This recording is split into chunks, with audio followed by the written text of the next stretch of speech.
I remember the day we met so clearly, as if every moment from then until now is etched into my mind, impossible to erase. He was already blind, moving confidently, almost gracefully, through a world he couldn't see. It fascinated me, the way he seemed to understand every corner, every obstacle, as if the world had bent around him, adapting to his every need. I thought, even then, that he held some sort of magic, a silent strength that made him different from everyone I'd ever met. And maybe that was what drew me in. There was a resilience to him, something unbreakable in his quiet smile, a strength behind that cane he used to navigate everything around him. It was as though he could see, in some way that went beyond just vision. Our relationship, it wasn't the kind that you could explain easily. It was grounded in something deeper than love. It was built on an unshakable trust. Trust, the kind that feels like a home you can return to, no matter what. And over time, I grew to believe that there was nothing that could break it.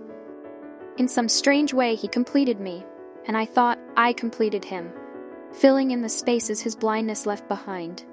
Together, we created our own world, one where I could be his eyes, his guide, his compass, everything he needed to live freely. After we married, I became not just his partner but his protector in a way. I made myself a part of his world, a bridge between him and everything he couldn't see. The things he used to miss, the colors of a sunrise, the beauty of the way the light hit the trees in spring, I would paint them for him with words. And I thought that was enough, that he found something in those descriptions, that he could live with the images I gave him. And maybe in some way it made me feel important, like I was his connection to a world he couldn't fully experience. It was a kind of love that was less about romance and more about this unspoken promise, one I never imagined he would or could break. As our lives wove together, every day was a careful dance. I built our home around his needs, adjusting everything so he could move about with ease. I gave up my own routines, my own space, even things I once loved, and instead created a sanctuary, a place that felt safe, designed for him. Every room, every corner, every piece of furniture. Nothing was out of place. Everything had to be just right. It became natural to me, this way of living, almost instinctive. But I'll admit, I grew comfortable, maybe even too comfortable. There was a kind of freedom in knowing he couldn't see. It allowed me to move about our home unguarded, without a second thought to how I looked or what I wore. I didn't worry about appearances, didn't bother with the small insecurities that others carried. Around him, I was just myself, raw and unfiltered. I'd walk around in whatever I found comfortable, sometimes nothing at all, completely unbothered. In his presence, there were no masks, no facades, just this vulnerable version of myself that I didn't think twice about showing. Because in my mind, he couldn't see me. I was safe, wrapped in the warmth of this invisible boundary that blindness seemed to create. But now, looking back, I wonder if that was my mistake, trusting so completely, so deeply. I wonder if I missed something, if there were moments, small glances, or lingering silences that should have clued me in. I believed with every part of me that he couldn't see me, and yet, was I wrong? I remember thinking he was my safe place, the one person I could be completely myself around. But now, as I go back over those moments, things I never questioned start to feel different, like pieces of a puzzle I hadn't bothered to put together. There were times when I'd catch him pausing, listening more intently than usual. I brushed it off as him just being tuned in, maybe listening to my voice or focusing on my footsteps as I moved around the house. In my mind, I'd convinced myself it was a habit, something he did to compensate for the darkness around him. And yet, something in those moments feels unsettling now, as if he saw more than I realized, as if he was holding something back. Sometimes I'd notice a look on his face, one I can't quite describe. It was the tiniest lift at the corner of his mouth, a flicker of something in his expression. I told myself I was imagining it, that maybe he'd just caught on to a funny sound or felt my presence nearby. It seemed so harmless, almost endearing, like his way of connecting with me without words. But now, I can't shake the feeling that maybe it wasn't innocent at all. Maybe it was something far more calculated. There were also those days when I felt as if he knew exactly where I was in the room, like he didn't need his cane or my guidance to navigate. I'd move quietly, barely making a sound, but somehow he'd turn in my direction, a soft smile on his face, as if he could sense me there. At the time, I thought it was just our bond, something beyond sight, an understanding that didn't need words. But now I wonder, could it have been something else? Something he wasn't telling me? And the little things, like how he'd reach out and catch something I'd left out of place, or how he'd brush against an object as if he knew exactly where it was. They were moments I never questioned. I told myself it was intuition, some sixth sense he'd developed after years of living without sight. It didn't cross my mind to think any further. But now, as I sit here with these memories swirling around, I feel a growing sense of betrayal. The thought creeps in slowly, yet it feels like it's been hiding there all along, waiting for me to finally notice. As I sit here, these memories clawing at the edges of my mind, I realize just how many details I've overlooked. It's overwhelming, like a wave of cold realization washing over me, forcing me to see things I once dismissed, things I chose to ignore. I find myself questioning moments I thought were pure, times that felt so real, so honest. But were they? Or was I just fooling myself, comforting myself with the idea of what I thought we had? I remember one evening, it's burned into my memory now, vivid and haunting. I had just finished my shower, feeling relaxed, completely at ease, not a single worry in my mind. I didn't rush to put anything on because, well, why would I? To him, my presence was nothing more than a sound, a feeling in the air, something he could never actually see. I wandered through the hallway, letting the cool air dry my skin, moving without hesitation. And then I heard him. He called my name softly, like he was expecting me, like he knew exactly where I was. His voice was calm, so familiar, but there was something unsettling in it, something I couldn't put my finger on at the time. In that moment, I felt no suspicion, just a strange comfort, like he was always there, attuned to my every move. But as I think about it now, the memory twists. How could he have known? I was so quiet, moving almost like a ghost through the room, barely a whisper of sound. And yet, there he was.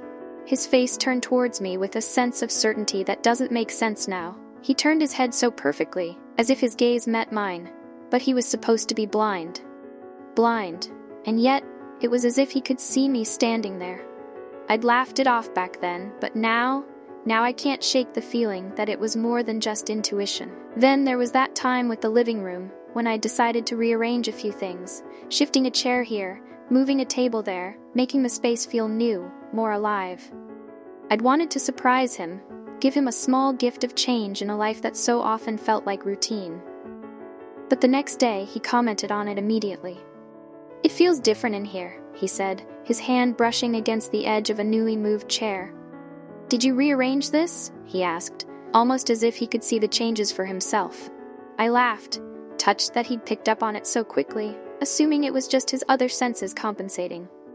I even found myself admiring him more for it, thinking he was so in tune with our home, so connected to every shift, every movement, that he could sense even the smallest difference. But that admiration now feels like a bitter aftertaste. I feel the sting of betrayal every time I replay his words in my head. Each casual remark, every comment about something he felt. Was it all a lie? How many times had he been watching while I was blissfully unaware, thinking he was blind to everything around him? And there were those moments in the kitchen, our small sunlit kitchen, the heart of our home. I would be cooking, moving back and forth, completely wrapped up in what I was doing, oblivious to his presence behind me. But every now and then I'd feel his hand reach out, catching me just as I lost my balance, or reaching for something right as I was about to stumble. It seemed almost magical at the time, the way he was always in the right place, always so perfectly positioned to help, to be there just when I needed him. I thought it was love. I thought it was some invisible connection between us, something that transcended sight. But now, I can't ignore the feeling that maybe he was never blind at all. Every touch, every gentle hand guiding me, every reassuring gesture, it feels like a cruel joke. Like he was playing a game where he had all the control and I was just a willing participant, blissfully unaware. Was he watching me all this time? Watching me as I went about our life, oblivious, completely unguarded? Then there was his smile. That small, almost knowing smile that would sometimes appear when I'd walk into a room. It was subtle, just a tiny lift at the corner of his mouth, but it was always there, like he was sharing a secret only he knew. I remember asking him about it once, teasing him. "What's that smile for?" He'd just shrug, laugh it off, and say something about how happy he was just to hear me near him, to feel my presence. At the time, it felt like the sweetest thing, a reminder of the simple, gentle love we shared. But now that smile haunts me. It doesn't feel sweet anymore, it feels sinister, like he was laughing at me, at my ignorance, at the way I trusted him so blindly. And what about those conversations we'd have late at night, when he'd ask me about my day, wanting to know every detail, every tiny piece of my life? He'd listen so intently, nodding, his face so expressive, almost as if he could see what I was describing. I thought he was just a good listener, that he was visualizing the world I painted for him through words. But now I wonder, did he even need my descriptions? Did he even need me to tell him what our house looked like, or the way I smiled when I was happy, or the way my brow furrowed when I was lost in thought? Had he been seeing all along, watching every expression, every movement, every vulnerable moment I thought was hidden from him? It's like my whole world has been flipped upside down. Every moment of trust, every intimate detail of our life together. It all feels tainted now, like a beautiful painting that's been smeared with ugly, hidden truths. I feel this weight in my chest, this ache, as if everything I believed in was a lie. Because if he could see me, if he knew all along, then nothing was real. Every laugh, every touch, every whispered promise under the covers, every time he'd tell me he loved me more than words could say. It all feels empty now, hollow echoes of something that was never real. I want to stop thinking about it, to push these thoughts away, but they keep coming, one after another, each one a little sharper, a little harder to ignore. I'm trapped in this web of memories, each one twisted and tainted with doubt, and no matter how much I try, I can't escape the question that haunts me now. Was it ever love, or was it just a cruel, twisted game? I lie awake at night, replaying every conversation, every shared moment in my mind, as if I'm trying to find proof that I wasn't just a fool. But with each memory, there's something unsettling, something that makes me feel smaller, more naive than I ever thought I could be. I think back to our early days together, those long nights we spent talking, sharing pieces of our pasts, our dreams, our fears. He'd tell me about his life before the blindness, the things he missed seeing, the colors he barely remembered but longed to see again. And I'd listen, thinking that maybe, in some small way I was filling that void for him, giving him something that went beyond sight. I believed that our connection was unique, something that didn't rely on vision, but on something much deeper, something spiritual almost. But now, those moments feel tainted. Because if he could see, if he'd been lying all this time, then all those nights, all those words, they were just a performance. I was the audience, applauding his every word, his every expression, oblivious to the fact that it was all an act. It makes me feel so foolish, so small, like I was just a pawn in some elaborate game he was playing. And the worst part is, I let myself believe it all. I let myself fall for the fantasy, the illusion of what I thought we had. Then, there were the times when he'd ask me to describe the simplest things. I remember him asking me once about my favorite dress, the one I wore on our anniversary. I'd laughed, thinking it was such a sweet question, and I described it to him in detail. The deep blue fabric, the way it shimmered under the lights, the soft lace that brushed against my skin. He'd nodded, smiling, saying how beautiful it sounded, how he could picture it in his mind. I felt so loved in that moment, like he truly cared about these tiny details, these things that seemed so insignificant, but meant everything to me. But now, that memory makes my stomach twist. Because if he could see, if he knew all along, then what was he doing, asking me to describe something he could already see for himself? Was it just amusement for him? Some twisted enjoyment in watching me pour my heart out while he pretended to be blind? The thought is unbearable, but I can't shake it. It's like a dark cloud that settled over everything, casting shadows on every memory, every moment we shared. And then there were the times when I'd catch him looking at me, not directly, of course, but out of the corner of my eye, just for a second. I'd feel his gaze, this intense, focused gaze that seemed to pierce right through me. But I always brushed it off. I told myself it was just my imagination, that it was impossible. He was blind. But now, with everything I know, I can't ignore it anymore. Those glances weren't just random. They were deliberate, intentional. He was watching me, studying me, like I was some kind of puzzle he was trying to solve. It makes me question everything, even the way he touched me, the way he'd reach out in the dark, his hands finding me effortlessly, like he knew exactly where I was. I thought it was beautiful, this connection we had, this sense that he could feel me even without sight. But now, that beauty is gone, replaced by something darker, something that feels more like control than love. Every touch, every embrace, it all feels like manipulation now, like he was toying with me, making me believe in something that was never real. And then there's the anger. This burning, all-consuming anger that I didn't even know I was capable of feeling. I've always been calm, patient, the kind of person who forgives easily, who sees the best in people. But this betrayal is too much. It feels like he's taken something from me, something precious and irreplaceable. My trust, my faith in him, in our life together, it's all shattered, scattered into pieces I can't even begin to pick up.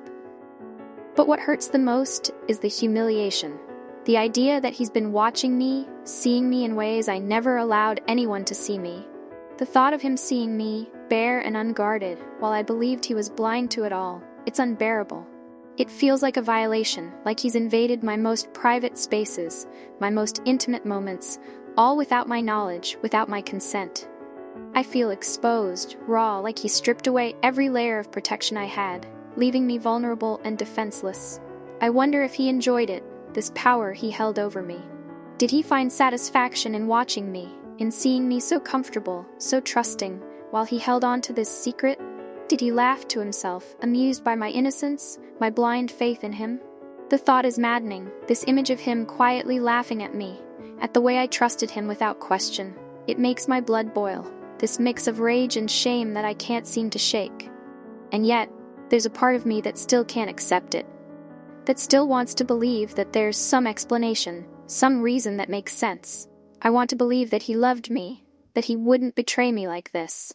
But every time I try to convince myself, every time I try to find a reason, the doubts creep back in, stronger and louder than before. I'm caught in this endless loop, this cycle of hope and despair, love and betrayal, and I don't know how to escape it. I don't know how to move forward, how to find any sense of peace in this chaos. All I know is that the life I thought I had, the love I thought was mine, it's gone, shattered into pieces I don't know how to put back together. The anger simmers beneath the surface, but something else has started to take hold, a kind of cold, calculated clarity. It's as if a fog is lifting, and I'm finally seeing everything for what it really is. Every memory, every look, every touch, it's all laid bare, stripped of the illusions I'd wrapped around them.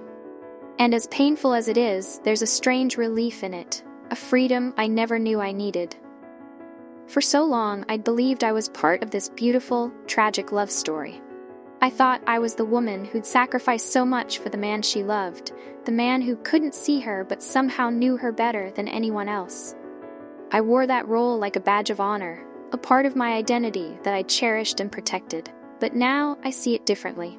I see it as something he gave me to wear, like a costume, a part he cast me in without my consent. I can't help but wonder if he ever really loved me, or if I was just a character in his story, a part he needed to play out his twisted fantasy. Was I ever real to him? Or was I just an idea, a concept he manipulated to suit his needs? The thought is chilling, but it makes so much sense. He needed someone who would trust him implicitly, who would believe in his blindness without question, who would see him as a tragic hero instead of what he truly is. A man who has deceived and controlled me from the very beginning. And with this realization, the anger starts to fade, replaced by something else. Resolve. I feel a strength I didn't know I had, a determination that cuts through the betrayal and the hurt. I won't be his pawn anymore. I won't play the role he's written for me, the blind, trusting wife who waits in the shadows. I deserve more than that. I deserve the truth, no matter how painful it is, and I deserve a life that's mine, not one built on his lies. I think back to the countless sacrifices I've made, the things I gave up, the parts of myself I buried to fit into his world. My routines, my hobbies, my freedom. I sacrificed it all because I thought it was worth it, because I believed in our love. But now I see that those sacrifices were one-sided, that I was the only one giving, the only one bending. While I was busy making his life easier, he was hiding in the shadows, watching me, using my trust against me. There's a part of me that wants to confront him, to scream and demand answers, to make him see the pain he's caused. But another part of me knows that it wouldn't change anything. He's already shown me who he is, and no amount of explanations or apologies would ever erase the betrayal, the humiliation. Words wouldn't change what he's done, and they wouldn't undo the years I've spent in the dark, believing in something that was never real. But I need to do something. I need to reclaim the parts of myself that he's taken, the parts I've lost in the haze of love and trust and blind devotion. I want to take back my life, to rebuild it on my own terms, without his lies tainting every corner, every memory. I want to be free from him, from this twisted story he spun around us, trapping me in a web of deceit and manipulation. I don't know exactly what that freedom will look like, or how I'll find it, but I know one thing. I can't stay here, living in this lie. I can't keep pretending that everything is fine, that I'm still the woman I was before. Because I'm not. I'm someone different now, someone who has seen the darkness and come out on the other side, stronger, more aware. And as I sit here, feeling the weight of everything I've discovered, I realize that maybe this is the end of one story and the beginning of another. One that I get to write. One that belongs to me alone. I sit with my thoughts, letting them settle like dust in a room that's been shut for too long. Every memory feels like a ghost, lingering, reminding me of everything I've given, everything I've lost. There's a hollow ache inside me, a sadness that's different from the rage and betrayal I've been drowning in. This sadness feels final, like mourning something that was never truly there. I think of the years we spent together, the laughter, the quiet mornings, the promises whispered in the dark. Those moments feel like they belong to someone else, a different version of me who believed in him, who loved him without reserve. That version of me feels distant, almost like a stranger. But she's still a part of me, and letting go of her, of everything she believed, feels like tearing out a piece of my own heart. And yet, I know I can't go back. I can't unlearn what I know, can't pretend that this betrayal doesn't change everything. It's like a line has been drawn, separating the life I thought I had from the reality I'm forced to face. And as painful as it is, I know that crossing that line, stepping away from him, from us, is the only way forward. But how do you say goodbye to a life, to a love that's been a part of you for so long? How do you walk away from someone who's woven into your memories, your dreams, your plans for the future? It feels impossible, like trying to erase a part of myself, to cut away everything that was once real to me. I think about confronting him, facing him with the truth I've uncovered, demanding that he acknowledge the lies, the deception. Part of me craves that closure, that moment of reckoning where he has to face the consequences of his actions. But another part of me knows that no words, no explanations would ever be enough. There's nothing he could say that would make this right, nothing that could erase the betrayal or mend the pieces of my shattered trust. So I sit here, holding on to the silence, letting it wash over me like a balm, soothing the raw edges of my heart. I breathe deeply, feeling the weight of my decisions settle into my bones. It's a quiet strength, this resolve, one that doesn't need his validation, his apologies. It's a strength that comes from within, from a place that's mine alone. For the first time, I feel like I'm reclaiming something, a part of myself that I'd buried under layers of love and sacrifice. I feel the stirrings of a life that isn't tied to him, a future that's mine to shape, free from his shadows, his lies. It's both terrifying and liberating. This freedom, this sense of possibility that stretches before me like an open road. I know it won't be easy, that the memories will haunt me, that the scars of his betrayal will linger. But I also know that I can survive this, that I can build something new from the ruins of what was. I am not the woman I was before, and maybe that's a good thing. Maybe this pain, this heartbreak, is the beginning of something stronger, something truer. As I stand up, a quiet resolve fills me. I don't need his explanations, his excuses. I don't need closure from him because I've found it within myself. I've seen the truth, and now I'm choosing to walk away from it, to leave behind the lies and reclaim my life. I take a deep breath, feeling the weight lift, and with it, the ghost of the woman who once loved him.